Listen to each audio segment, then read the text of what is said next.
lot of this assumes that you've already done some of this work to a great extent, and your intention is very aligned, very highly aligned to spirit, to abundance, to love, to being an unconditional vessel of the Creator. It assumes that you are aware of yourself beyond the personal bubble, beyond the bubble of I am this body, I am this mind, this is what I want, and this is what I need to get, and everyone else can suck on it. So this assumes that those types of games of comparison and insecurity and all that have, to a great extent, now it doesn't have to be completely eradicated, but to a great extent they have been seen through, and you are a rather balanced, fine-tuned vehicle already of the infinite. So if that's not the case, that's absolutely fine. Just listen to the meeting and see what hits home for you, see what does not.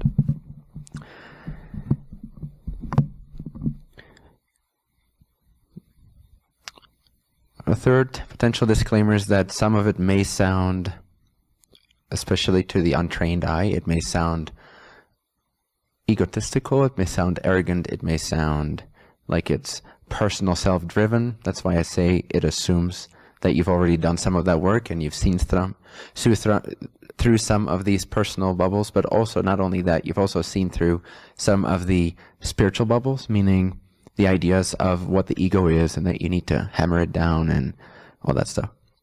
So it can seem like it's coming from a place of manipulation or domination or overpowering things with your personal will. But it's not the case. It's not actually where it's coming from. It's not actually what it's telling you to do. So with those things being said, I want you to imagine what it's like to never ever receive anything again. What would that be like? To not ever receive anything again.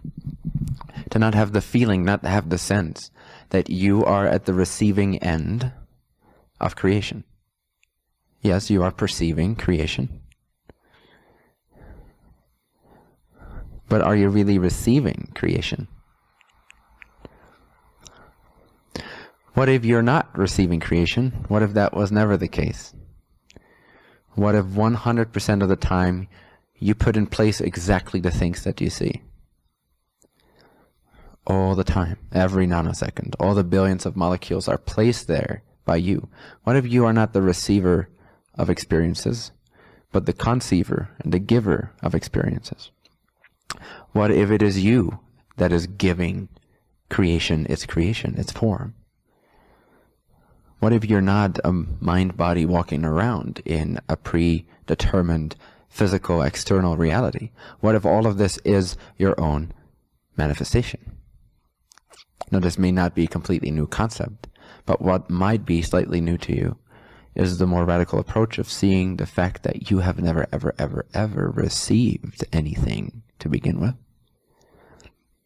You have always given yourself this moment. You've always given, you've always created, you've always decided what this moment is going to appear as, what it's going to look like.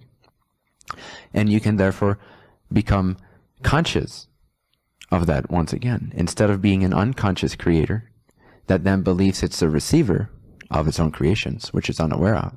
You can step back into the creator's seat and you can be conscious, you can become more deliberate, you can take the reins back up. And again, this is not about control in that sense, although it is as well, but not in the way that we have made it out to being negative concept.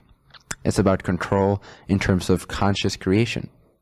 You take control in that sense, you take control of yourself. You become more deliberate in your manifestations, in your creations, in what you place in front of you. Does that make sense so far as a general context to what I'm sharing? Okay.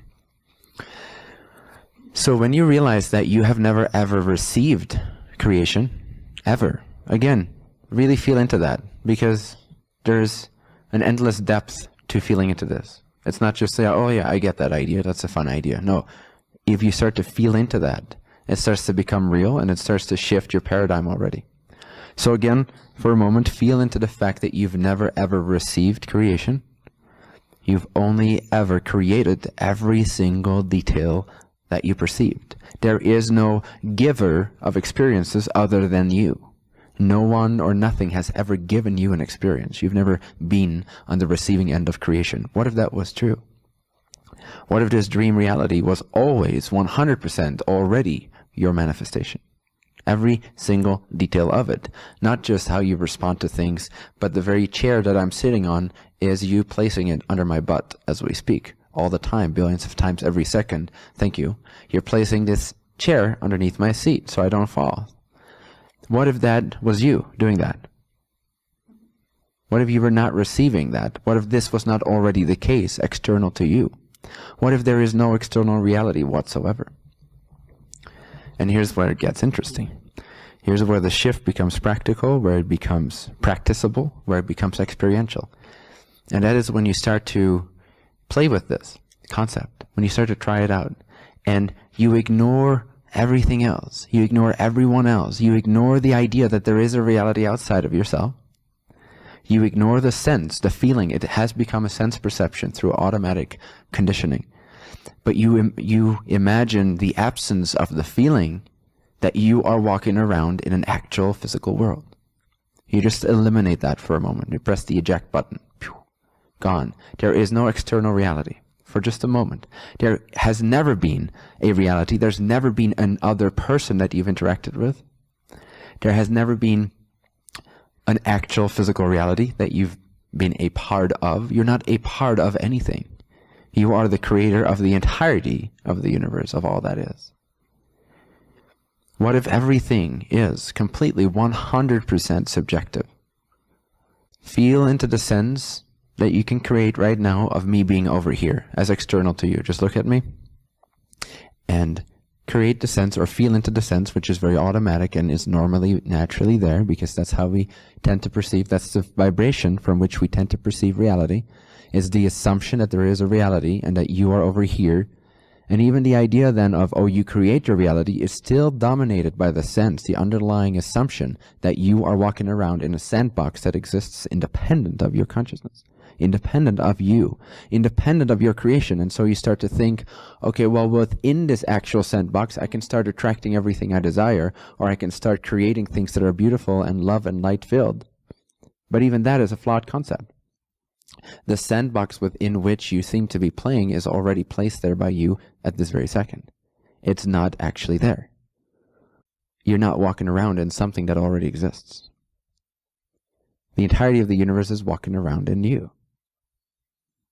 But only because you choose for that to be the case. Why? Because you are a god. Literally.